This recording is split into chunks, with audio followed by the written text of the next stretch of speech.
Sir इथे आहे ना दोघं. हाँ ठीक है. तस्वीर में आता राजेश अधिकार सर क्या अपील करना चाहेंगे सर?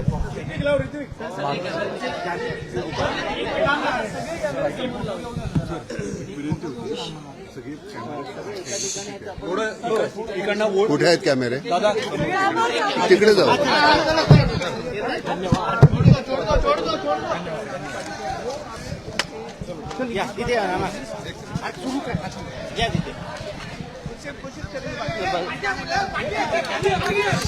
माझं मतदान मी मुंबईत करतो. मी हल्ली पुण्यामध्ये राहतो, पण मी सकाळी 6ला निघालो, आता इथे पोहोचलो, मतदान केलं.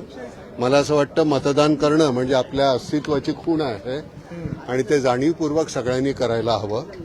तुम्हाला जो कोणी उमेदवार योग्य वाटत असेल त्यांना तुम्ही करा, पण जाणीवपूर्वक घराच्या बाहेर पडा. ही सुटी म्हणून घरामध्ये राहू नका. कृपया बाहेर पडा आणि मतदान करा. धन्यवाद. वोट कितना जरूरी है वोट करना? आप पुणे से यहाँ पर आए हैं वोट करने के लिए. मैं समझता हूं कि मेरे अस्तित्व की निशानी है वोट करना, और इसके लिए मैं वो 3-4 घंटे वहां से और अभी वापस इमीडिएट जा रहा हूं मैं. तो प्लीज कृपया आप वोट कीजिए. धन्यवाद. तुम्ही मतदान कमी होतं तर मुंबईकरांसाठी तुम्ही आवर्जून येतात. आता मी सांगितलं की माझ्या अस्तित्वाची खूण आहे. मला आता मी 75 वय झालं. मला 4 तास तिकडनं येणं, पुन्हा 4 तास जाणं, पण मला ते गरजेचं वाटतं. कारण मी ते नाही मतदान केलं तर मला कुठल्याही गोष्टीबद्दल बोलण्याचा अधिकार नाही.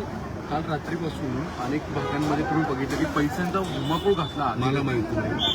सगळीकडे म्हणजे पुण्यात सुद्धा, पिंपरीमध्ये सुद्धा. त्यामुळे मला त्याच्याबद्दल नाही बोलता येणार. आप पुणे से यहाँ पर आए हैं, लेकिन मुंबईकर जो मुंबई में रहता है बाहर ही नहीं निकलता, उसके लिए क्या कहेंगे? मैं कहता हूँ कि वो हमारे अस्तित्व की निशानी है. हमको बाहर निकलना ही पड़ेगा, और फिर बाद में वो तकरार करने की आपको कोई मौका नहीं है, मतलब वो अधिकार नहीं बनता. किन मुद्दों को रख के दिमाग में आपने वोट किया? वो मुद्दा वो हमारे पास ही रह जाता है. धन्यवाद. नाना थैंक यू. पुणे से यहाँ पर आया.